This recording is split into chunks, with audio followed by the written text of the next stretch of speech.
Bom, retomando para a segunda parte do nosso Inova Day, nós vamos iniciar, então, os debates e vamos abrir para as questões.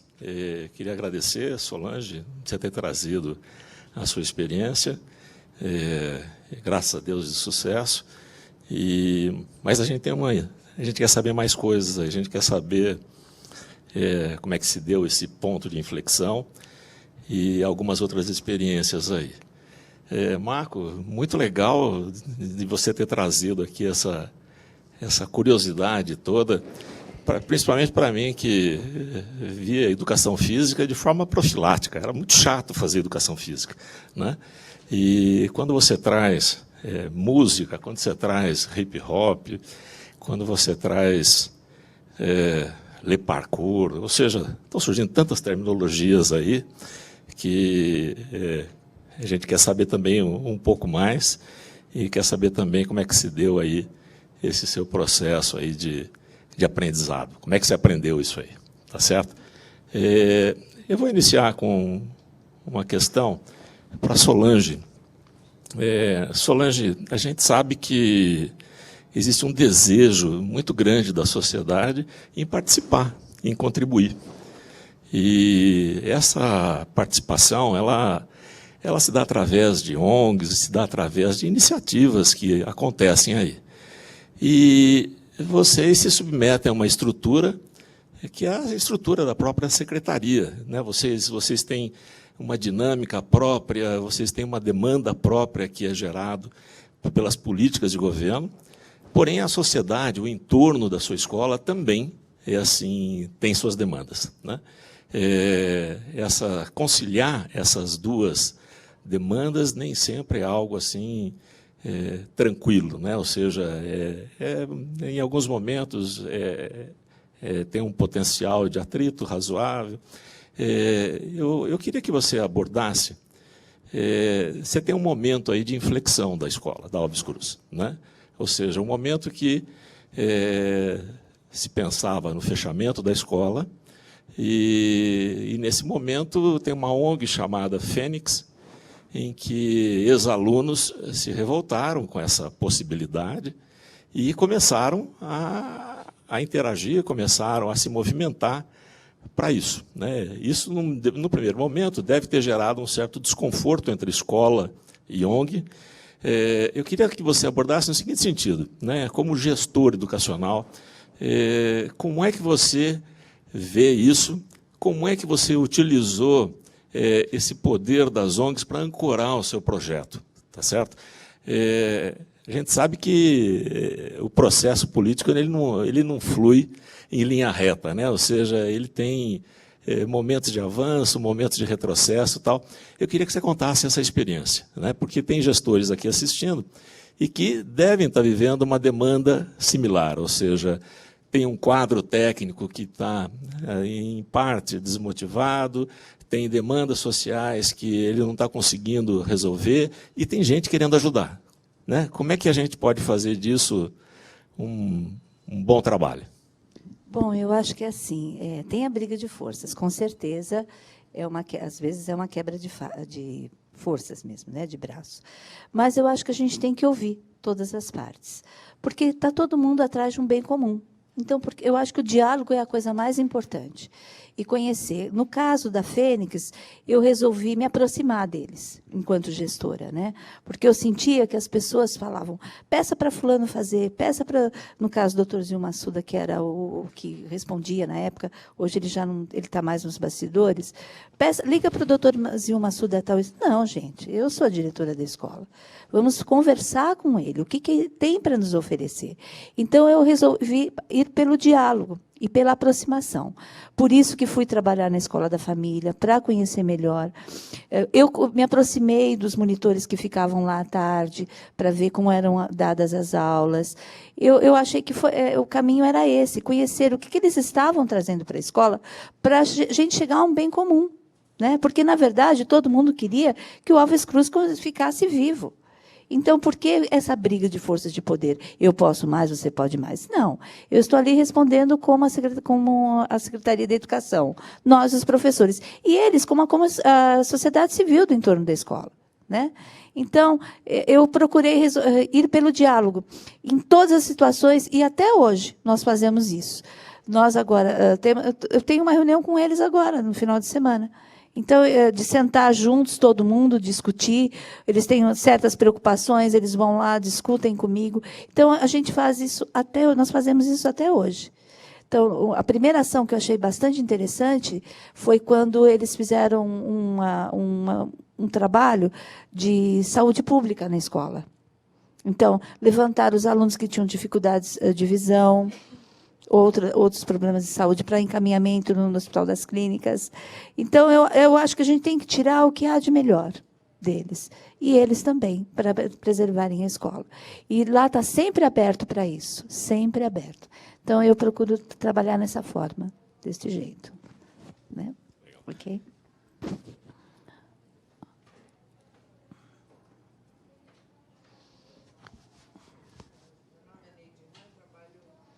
Do governo, sou antiga funcionária da Fundap.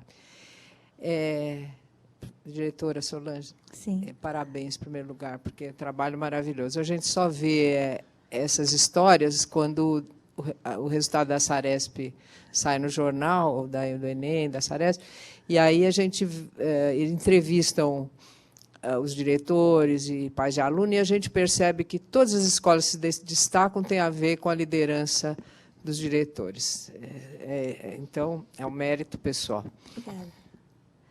E eu tenho uma pergunta um pouco mais ampla, como respeito muito sua opinião, e, a partir de agora, acho que só um diretor de escola pode responder isso, e não Sim. um sindicalista.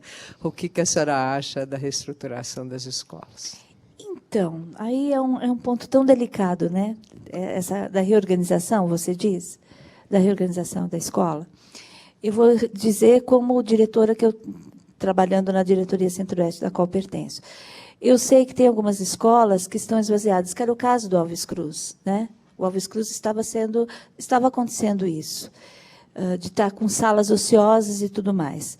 O que a gente sabe é que o governo o governo paulista tem como responsabilidade as escolas de ensino médio. E as escolas de Fundi 1 e Fundi 2 são da prefeitura. Então, acho que está havendo essa transição. Né? E eles estão aproveitando usar esses prédios mais ociosos para essa transição que vai para uso da escola pública em si, seja ela do Estado ou da prefeitura. Né? Agora, você me fez uma pergunta que eu fiz pensar muito numa escola vizinha nossa, que está passando por essa reestruturação, e inclusive saiu no jornal, e que ela está passando pelo Alves, a mesma situação que o Alves passou há uns anos atrás. E eu fiquei refletindo o seguinte, a gente tem que brigar pela existência dela. Né? Fazer que é possível, acreditar, lutar muito. Não pode o professor chegar lá, dar a sua aula e esquecer e vai embora. Não, ele tem que brigar pela escola. Isso acaba acontecendo, eu acho que por isso. Eu te falo isso porque, em 2008, eu me lembro de um professor que chegou lá para mim, ele tinha sido removido, ele falou, diretora, mas a senhora está sozinha trabalhando aqui na secretaria? Eu falei, mas eu estou aqui, e você está aí. Nós podemos trabalhar juntos. E ele, até hoje, é um grande colaborador da escola. Né? Ajudou a sair colocando panfletos no metrô, chamando aluno, fazendo um trabalho. Então, acho que a escola ela tem que fazer esse trabalho para não chegar a esse tipo de situação. Eu estou no meio do Jardim das Bandeiras, um bairro de classe média alta. Se nós não fizéssemos uma intervenção grande, nós estaríamos nessa situação de hoje. E também, quando eu falei da escola de tempo integral, porque eu achei que era uma saída. Primeiro, porque eu acho que a escola precisa mudar. Ela não pode ser a mesma escola da qual eu pertenci, você pertenceu. O jovem hoje é muito ativo. Então, a escola tem que procurar caminhos para estar fazendo um trabalho diferenciado e chamar a comunidade para dentro dela. Então, eu acho que isso tudo vem aí dentro. Entendeu? Não sei se você entendeu o que eu quis dizer. Então, a gente não pode ficar parado. Não é assim ou não. A gente tem que se movimentar. Tem que se movimentar a favor da existência dela, né? Para não acontecer isso, porque agora, o que está acontecendo? Eles estão utilizando. E também o secretário fala uma coisa que eu sou a favor, porque eu vivo isso. Eu acho que quando você trabalha um ciclo só, um tipo de educação só, é mais fácil. Você tem resultados melhores. Eu tenho visto isso. Eu já fui diretora de uma escola de quase 3.000 alunos. Eu vou te dizer, era uma loucura. Eu tinha desde primeira a quarta até contabilidade. Eu passava lá, eu não conhecia a escola. Então, acho que tem que se repensar assim. Mesmo que abra algumas feridas, mas tem que se repensar assim a escola. Tá? Legal. A gente tem uma questão.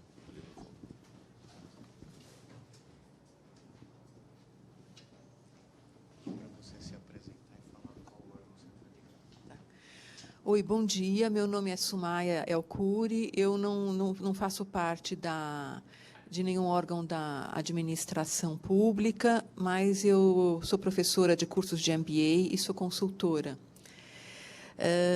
Bom, parabéns pela exposição de vocês. Eu acho que são esforços ótimos. Eu sou ex-aluna de colégio estadual e, na minha época, era impensável qualquer uma dessas iniciativas, né? A gente fugia de aulas de educação física através de atestados e as nossas aulas, o nosso currículo era tradicional, a gente precisava de nota para passar, precisava fechar os 49 pontos para não fazer exame, etc. Eu vou fazer 2 perguntas para a Solange, inicialmente. Eu queria saber, hoje em dia, vocês não precisam mais fazer panfletos, anunciar para trazer alunos. Os alunos que vêm se matricular cobrem o número de vagas que vocês têm? E, se exceder, qual seria o mecanismo para fazer a seleção? Muito bem, eu não posso fazer vestibulinho dentro da escola. Né? Nós não podemos fazer isso. A ordem de trabalho é a seguinte: primeiro, a gente atende os alunos das escolas públicas, as estaduais, municipais, para depois os alunos oriundos das escolas particulares. Né? Até 2008, nós fizemos muitas faixas. 2008, 2009, a gente fazia esse trabalho.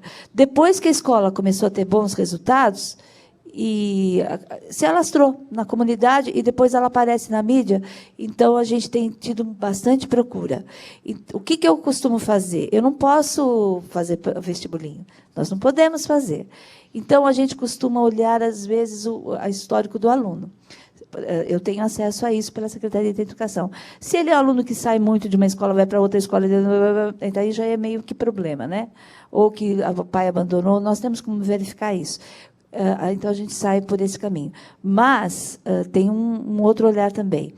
Até pelo quase fechamento do Alves Cruz, nós não recebíamos alunos de escola nenhuma, porque a cada final de ano, por exemplo, eu que sou de ensino médio, eu tenho que receber de uma determinada escola estadual da região. Então, até 2008, eu não recebia de ninguém. Não tinha, não mandava. Depois, nós conseguimos uma vizinha nossa, da Escola Vila Madalena, o Maximiliano de Carvalho. Então, eles agora mandam para nós. E o tenente, que é da escola da prefeitura, também vizinha. Esse tenente sempre foi parceiro. Sempre a gente ia lá, falava da escola. Também tive esse trabalho, de levar os alunos, apresentar, para poder trazê-los para cá. E depois os egressos de escolas particulares. Então, a gente faz isso, preenche. Esse ano, eu acho que eu vou ter bastante, senhora, porque, devido à situação que está, eles estão ligando, pedindo direto. Muitos, muitos. Né? Então, é assim que nós fazemos. Tá? Tá ótimo. Obrigada. Interessante. Marco, eu queria te perguntar o seguinte. 2 coisas. Uma é a seguinte: como é que você disputa com game, com os jogos no celular, jogos eletrônicos, e pular corda, que é algo que a gente não vê mais nas ruas. É algo que, assim, você tirar alguém do game para pular corda é complicado. E eu queria que você abordasse uma outra questão também, que é assim, a sua curiosidade veio de onde? Né? Ou seja, você fez uma universidade e tal, e daí, como é que você foi pesquisar isso aí? Que ajuda você teve para incorporar esse conhecimento nessa prática na escola em que você trabalha? Bom, com relação a essa disputa, né, com os jogos aí de informática, né, os games, o rope skipping, essa modalidade esportiva, ela apresenta as suas variações, então, de corda dupla, corda longa, partilha de corda.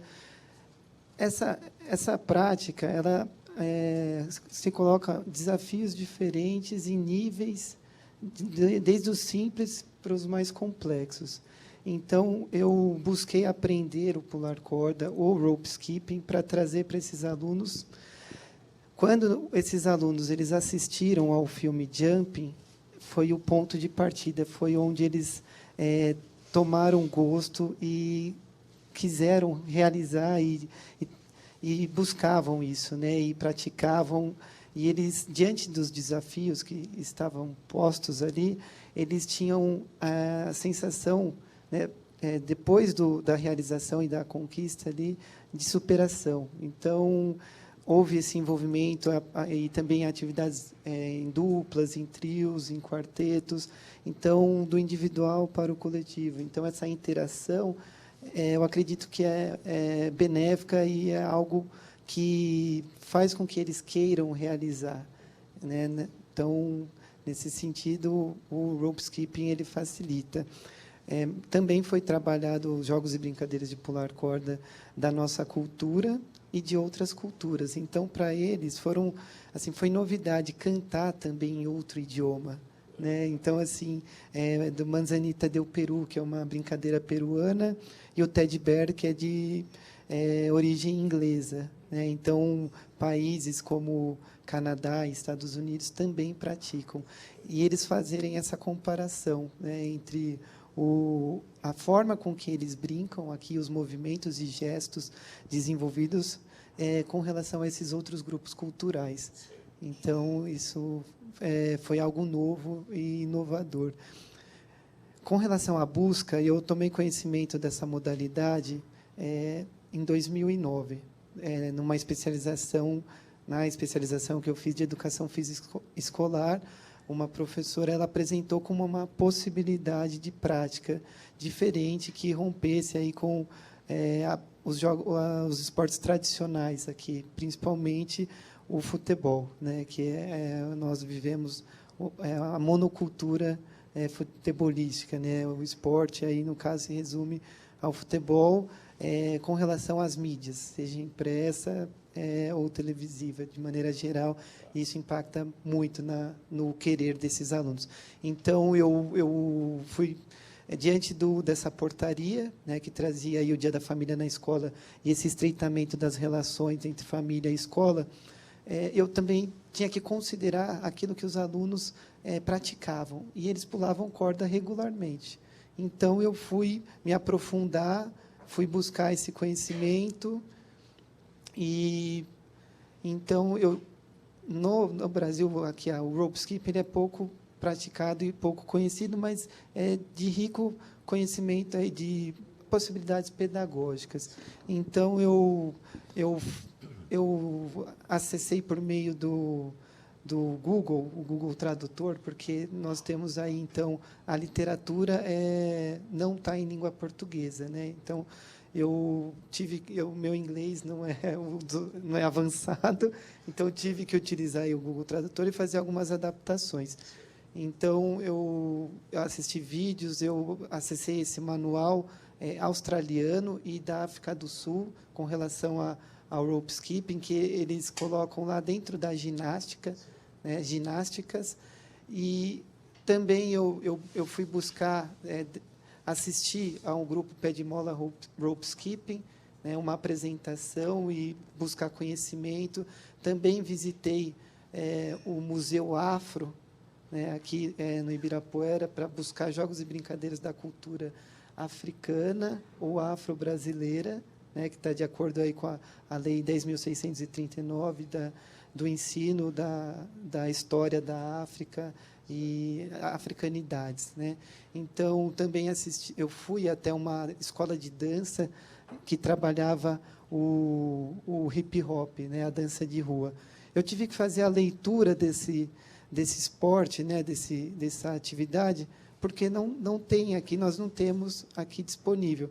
Então, a partir daí, eu assisti e eu observei que existia elementos dímnicos da ginástica, giros, parada de mãos, o burrinho, e com relação à dança, no caso, a dança de rua, ali. Então, aí um aprofundamento e uma pesquisa intensa para poder trazer para esses alunos. E eu também não só ensinei, como aprendi. Foi uma construção, né? Então, essa relação de ensino-aprendizagem também com relação aos alunos aprenderem e o professor também, né? No caso, eu fiquei assim. Eu queria que você me falasse um pouquinho mais. O que é o rope skipping? Consiste em que tipo de... É um jogo? É um exercício de ginástica? Como é que funciona o rope skipping? Só para a gente... Ok. O rope skipping é uma modalidade esportiva que se utiliza de saltos, acrobacias e manobras e manejo de corda. Existem duas possibilidades competitivas do rope skipping, que é por velocidade. Então, verifica-se o número de saltos, em quanto saltos esse atleta consegue realizar em um determinado tempo, e o estilo livre, que envolve a inovação, a criatividade de movimento. Então, essas duas formas de competição. E o rope skipping, pensando na parte pedagógica, ele é, como eu havia dito, de riquíssimo valor pedagógico. Por quê? O rope skipping é uma atividade que envolve os batedores, aquele que realiza, né, a batida de corda, e os saltadores. Então, para eu realizar essa atividade, eu tenho que olhar para o outro. Eu tenho que verificar o ritmo de saltos desse meu companheiro. Então, exige um sincronismo entre batedores e saltadores, e essa harmonia, né, essa atividade, implica num olhar para o outro. Sou bem-sucedido quando o outro o é. Tem uma pergunta, o Pepe, e depois... O Jura está na minha frente. Inclusive pela idade. Certamente. Obrigado, Pepe. Uma coisa que me chamou a atenção no depoimento de ambos é a quantidade de avaliações que vocês fizeram, sobretudo, o tempo todo, né? Pesquisa e avaliação juntos, né? Descobre, pesquisa, testa, avalia de novo. Eu queria saber qual é a avaliação que vocês dois fazem da estrutura, né, e da política em que vocês estão envolvidos, da qual vocês dependem, dos seus superiores.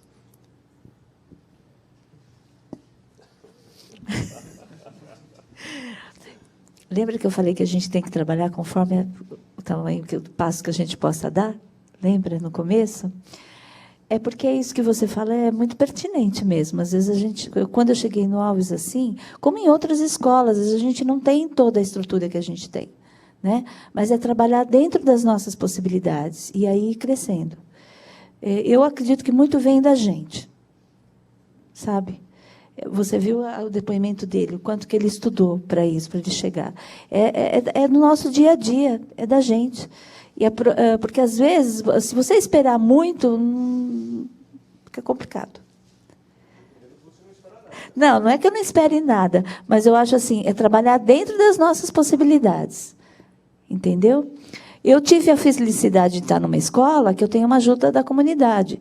Então, eu posso dar um passo maior. Mas, se eu não puder, eu vou trabalhar dentro daquela minha possibilidade. Entendeu? É isso. E quando o governo abre uma chance, você tem que agarrar. Foi o caso que aconteceu com a escola de tempo integral. Quando eu fui chamada e vi, eu fiquei encantada. Eu falei, é agora ou nunca. Então, a gente tem que usar as oportunidades que nos são dadas. E, no momento em quando elas não acontecem, ir trabalhando de acordo com as possibilidades, mas sempre no chão do lugar. Entendeu? Não sei você. Bom, com relação eu trabalho na Prefeitura Municipal de São Paulo, né? Existe, sim, cursos de formação continuada por meio da Secretaria Municipal de Educação, oferecidas aos professores, pensando na formação continuada. Nós temos, dentro da estrutura, espaços coletivos, onde os professores, junto com o coordenador pedagógico, trabalham aí questões relativas à realidade das unidades escolares. E existem aí também cadernos de orientações curriculares, onde os professores podem se pautar e desenvolver o seu trabalho e pensar dentro da sua realidade, né? Então, com relação a material, eu não tenho... A Prefeitura Municipal de São Paulo, ela oferece uma estrutura e materiais, verba, para que o gestor ele possa adquirir os materiais necessários, os materiais pedagógicos. Com relação à estrutura, né, e eu, dentro da minha realidade, porque o município de São Paulo é muito grande e as realidades são diversas, eu acho que é muito difícil a gente traçar aqui uma homogeneidade com relação a essas unidades. Mas eu não tenho do que me queixar com relação à estrutura. Então, acontece de, por exemplo, hoje nós estamos com um data show que não está funcionando, né? Então, teremos que dar conta aí, caso queiramos, né, utilizá-lo para o trabalho dentro da sala de informática, com esses recursos, com práticas de ensino inovadoras, é necessário. Eu não sei se eu toquei no ponto aí, mas é isso. Bem, duas questões, uma para cada um. Primeiramente, o professor, na minha escala de valores, está no auge da pirâmide. Eu acho que cada um de nós, o que nós pudermos chegar, nós devemos aos nossos professores. Então, infelizmente, o Brasil não tem essa valoração ainda, mas eu queria, nesse momento de data aí de comemoração do Dia dos Professores, exaltar novamente a figura espetacular que vocês fazem numa sociedade super desigual e super carente de educação, né? Parabéns. São duas perguntas. A professora falou que ela trabalha com o pé no chão, você já trabalha pulando corda, né? Então já há uma diferença entre os dois. Mas eu queria, para a professora, dizer o seguinte: a escola de período integral, eu acho que é uma ambição de todo o país que se diz que quer prosperar, que quer diminuir diferenças, que quer, digamos, ingressar na era do conhecimento. Você que está vivendo essa realidade dentro, qual é a grande dificuldade que você tem se você quiser implantar a escola em período integral rapidamente no Estado como um todo? Você identifica isso como uma deficiência tecnológica, falta de dinheiro, falta professor? Qual é, na sua escala, como é que você acredita que nós possamos, aos poucos, implantar escolas de período integral? E para o Marcos, a pergunta que eu faria é a seguinte: você não tem nenhuma gravação das suas aulas, assim, que você pudesse, que estão no YouTube, em alguma mídia social, que você pudesse nos passar o link, que a gente conseguisse colocar na apresentação, lá com a Alcione poderia colocar, depois falar um pouquinho sobre isso, que eu fiquei curioso de ver esse pessoal pulando aí e dançando, tá bom? Eu acho que eu tenho... São dois caminhos. Eu acho que tem as dificuldades que as escolas têm, às vezes, de ter toda a estrutura necessária. Isso é um desafio muito grande. O Alves Cruz, no caso dos laboratórios, eu já tinha, né? Mas tem escola que tem que ter laboratório, então entra aí a parte de estrutura. Nós temos, por exemplo, armários na escola. Tem escola que já, hoje é tempo integral, que já não tem. Quer dizer, tem a questão estrutural também.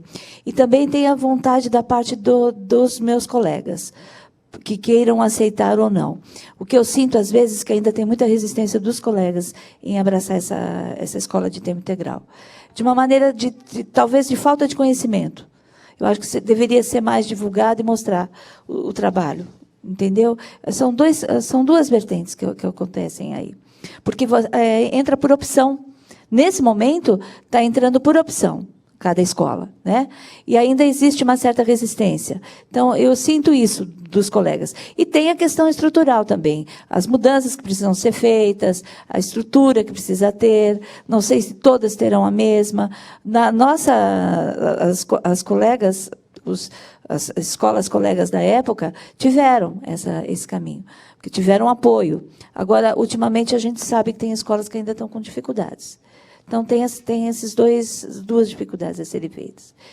E eu vou lhe dizer uma coisa, eu já acho que a gente precisa repensar até algumas coisas sobre essa escola de tempo integral também. Eu tenho essa visão também. Precisa ser repensado algumas coisas também. Tá? É isso. Bom, com relação ao material disponível, a Rede Globo ela fez uma filmagem com relação uma cobertura. Ela tem uma parceria com a Fundação Vitor Tivita e eles trouxeram aí 2 dos 10 premiados no dia 2 de setembro uma matéria sobre esse prêmio, né, que é um dos maiores prêmios da educação básica aqui no Brasil. Então está disponível na internet através do Jornal Hoje. A TV Cultura também entrou em contato conosco e, através do JC Debate, foi também apresentado aí o projeto com algumas imagens, né, os vídeos sobre o projeto. A revista Nova Escola vai trazer na matéria de novembro os 10 vencedores aí do prêmio, com os detalhes, o passo a passo, as etapas de como esses projetos foram desenvolvidos, né, e seus objetivos se alcançados, né, e como foram alcançados. Então, está disponível, vai também estar no site da Fundação, do Prêmio Vitor Tivita, um briefing, né, um vídeo aí sobre esse projeto. Tem uma pergunta. Bom, bom dia, meu nome é Laura. Eu queria fazer, primeiro, para o Marcos, uma pergunta com relação à possibilidade de multiplicação dessa sua experiência em outras escolas. Como é que você tem sentido isso? Se há esforços nesse sentido? E uma multiplicação que, me parece, pode, talvez, acontecer não reproduzindo necessariamente esse caso do Pular Corda, mas eu acho que o que você apresentou é muito mais completo enquanto projeto pedagógico. Então, queria que você contasse um pouco como é que você sente essa possibilidade entre seus pares e junto a outras escolas públicas. Depois, e aí, ligado a isso, se você acha que isso exigiria algum tipo de formação específica, né, dos docentes ou de outros professores que quisessem fazer isso e como isso poderia acontecer. Em relação a Solange, me chamou muita atenção quando você falou sobre o plano de ação e o fato de que esse plano de ação fez você rever o seu papel como diretora. Eu acho que seria interessante você contar um pouquinho mais como é que foi a elaboração desse plano de ação, quem é que se envolveu e o que é que qual foi essa transformação no seu papel como diretora que você sentiu? Depois tem um outro lado que você falou também que me chama a atenção e que eu fico me perguntando como é que vocês lidam com isso. Você disse que é uma grande rotatividade de professores, né? Como é que isso impacta, né, nas possibilidades? Eu acho que isso, o que você chama de grande rotatividade, né? Qual é por exemplo, a cada ano escolar, quantos professores são substituídos e, a meu ver, isso deve gerar uma dificuldade muito grande, né, para que essa melhoria de desempenho que você diz que vocês estão buscando seja alcançada, né? Então, se você puder, acho que falar um pouco sobre as razões dessa rotatividade, as dificuldades que ela traz. Eu acho que isso é importante, né? E, finalmente, você destacou um pouco a questão que é uma escola que tem uma relação com a comunidade que é importante, né? Ao mesmo tempo, às vezes, me deu a sensação de que falta um pouco, seria interessante contar um pouco mais sobre como é que essa relação, de fato, tem contribuído, principalmente para o projeto de período integral, né?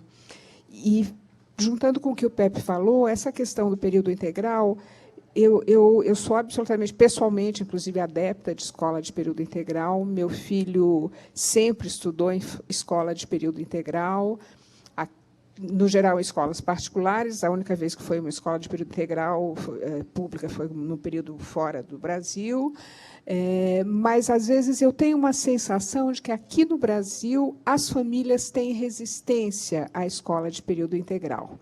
E aí eu tenho uma curiosidade de saber se você tem essa sensação, como é que você vê isso, se a gente tem problemas desse lado também.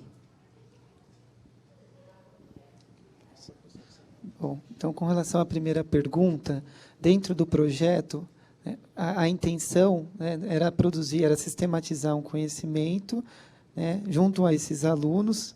Então, os alunos, era validar a educação física e a escola como espaço de convivência, aprendizado, construção e socialização do conhecimento. Então, essa socialização ela aconteceu dentro da unidade escolar e quando nós visitamos também outras unidades escolares, levando essa modalidade e tudo aquilo que todo o conhecimento que estava atrelado a isso. Então, eu tive contato, eu conversei com alguns professores que ministravam, né, que trabalhavam nessas unidades escolares, perguntando quais foram as minhas dificuldades, como que esse projeto aconteceu, né, o tipo de corda utilizada, se existe uma corda específica, né, o tamanho da corda. Então, houve aí uma discussão, um debate, uma conversa com relação a esse conhecimento, né? Então, foi conversado, eu passei, houve uma socialização, né, dessas práticas. Isso foi em 2014, né? O projeto ele aconteceu de setembro a dezembro de 2014. Nesse ano, nós visitamos, a convite da Diretoria Regional de Ensino, mais 3 escolas no dia do desafio. Então, nós levamos também essa modalidade e os alunos, então, assim, em forma de apresentação e oficina. Então, agora, sim, se existe estruturado, ainda não houve um convite, né, por parte da Diretoria Regional de Ensino com relação a uma sistematização ou pensar a rede em rede, né, construir algo para poder aí socializar e iluminar outras práticas. Então, nós ficamos aí apenas nessas 6 unidades escolares.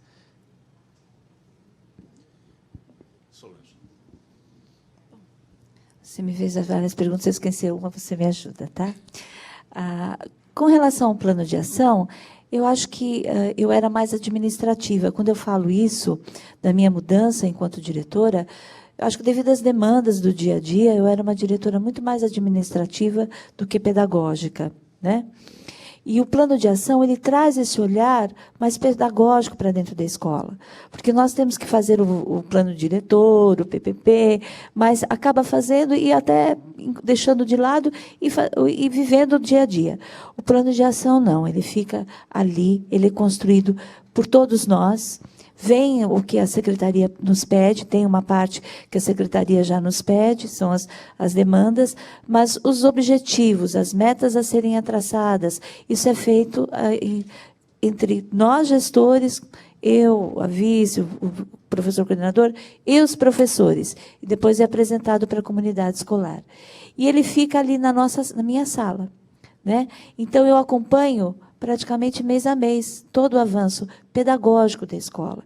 Então, eu tive que, quando eu falo isso, reaprender este lado, que eu era muito mais dada ao lado administrativo do que ao pedagógico, né? E isso foi extremamente importante para mim, enquanto diretora. Eu posso responder de uma maneira melhor, porque eu conheço mais o que está acontecendo, os resultados pedagógicos da escola, né? E isso ele é sociabilizado. A cada 6 meses, a gente volta a se debruçar sobre ele, ver o que precisa ser feito e as mudanças que devem ser necessárias. Então, é uma discussão grande entre todos nós que estamos ali. Tá? Você me perguntou da comunidade. Então, da rotatividade, agora ela está mais calma, né? Eu tenho um corpo mais presente, já há 4 anos é praticamente a mesma equipe.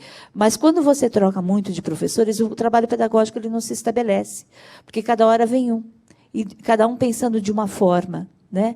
Então, ele não acaba se estabelecendo. E tendo a mesma equipe, fica diferente, porque a gente vê todos os avanços que a escola está tendo. Se discute, e um vai adquirindo mais confiança no trabalho do outro. Isso é muito importante. Eu tenho lá a professora 3 professoras de português, que elas discutem muito o que elas fazem. Muito. E isso é muito importante, porque uma vai dar continuidade ao trabalho da outra. E quando se tem muita rotatividade, isso não acontece, né? Nenhum trabalho pedagógico acaba se estabelecendo.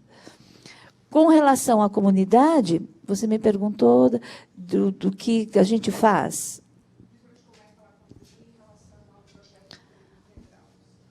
Com relação ao período integral, eu acho que, por eu ter essas 2 parcerias, você fala das parcerias, né?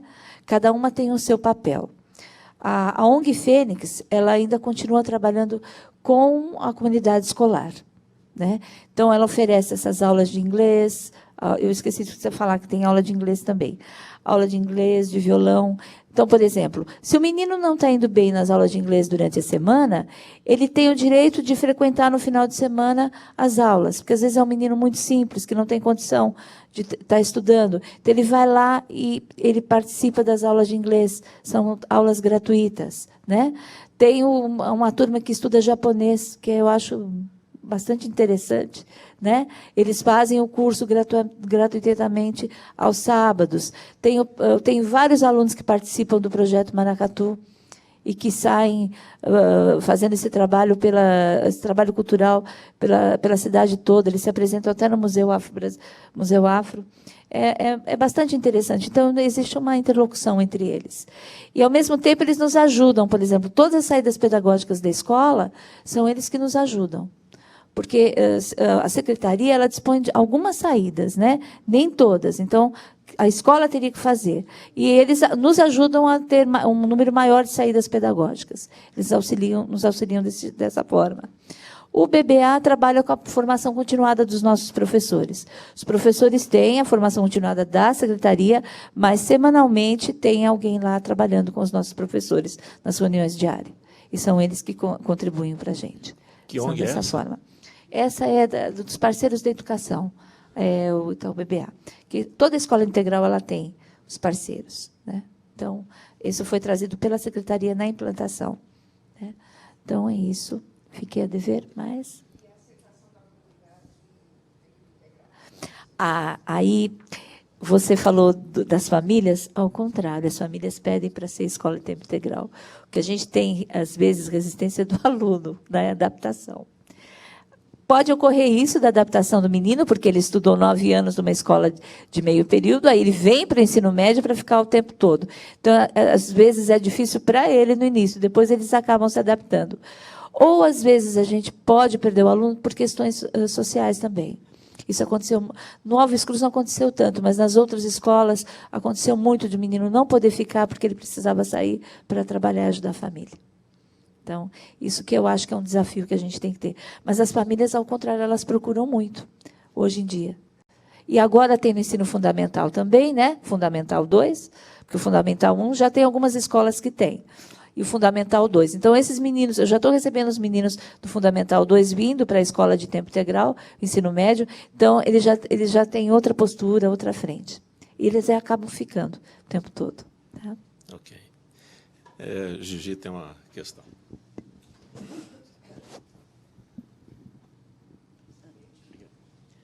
Em primeiro lugar, eu sou Giselda, trabalho aqui na Fundap como técnica. Quero cumprimentar, desde o início, o trabalho excelente que vocês fizeram. Mas uma coisa me ficou clara, até em razão das questões que foram colocadas a vocês dois, e mais recente, principalmente as últimas questões.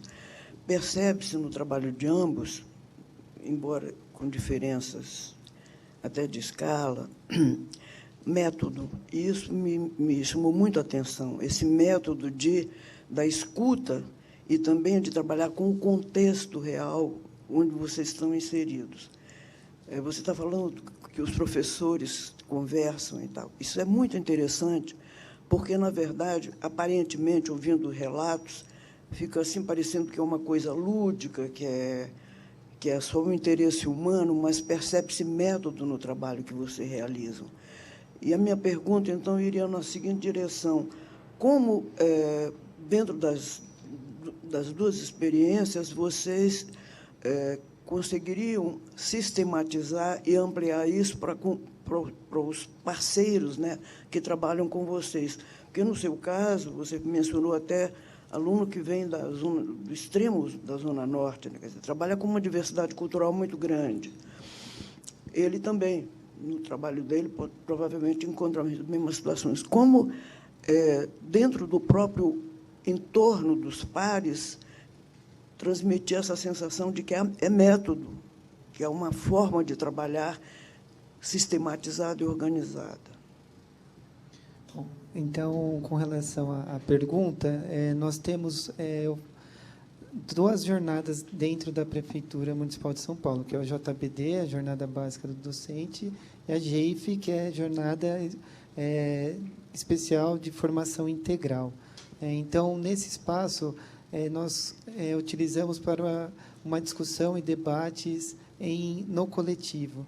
Então, essa experiência e outras são discutidas junto aos pares e com o coordenador. Então, existe uma socialização aí das práticas de ensino e uma reflexão a respeito delas. E também, para quem não faz parte da rede, a pergunta até que a colega nos fez aqui, né? O meu e-mail está aí, se alguém tiver interesse e quiser esclarecer algo, eu estou disponível. A minha resposta vai pelo caminho dele também.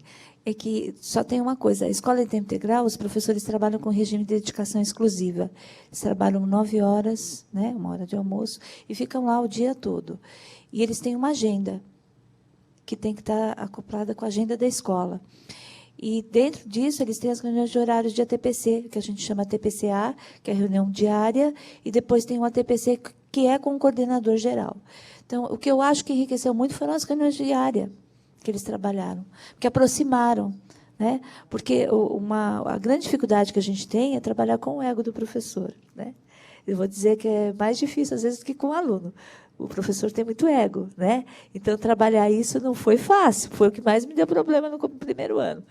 Mas agora eles estão mais unidos e viram a importância da troca de experiências de um com o outro, o respeito do trabalho de um com o outro, que só tem a acrescentar. Tá? É isso. Tem uma questão do Jura, não é isso? Oi, eu queria voltar para a África. O Maracatu junta muita gente há muito tempo e eu acho que tem uma grande responsabilidade nessa integração da escola com a comunidade, e uma comunidade grande, porque reúne centenas de jovens nos fins de semana. A escola ficou muito famosa por causa disso. E o Marcos também falou que estudou a cultura africana lá a influência afro-brasileira, no Museu Afro-Brasileiro. E eu queria saber, e também confessou aí uma certa, como é que eu vou dizer, dificuldade de falta de textos em inglês, de compreensão. Eu queria saber, você disse que fez uma pesquisa, notou que as crianças pulavam corda. Isso é uma brincadeira tradicional brasileira, mas você acrescentou o rope skipping, que foi uma coisa já importada, etc. Você tem intenção de ampliar isso para outras influências culturais e mais tradicionais brasileiras, até para romper com esse isolamento e dificuldade de material de acesso, etc.? Você diz a produção de um livro, é isso?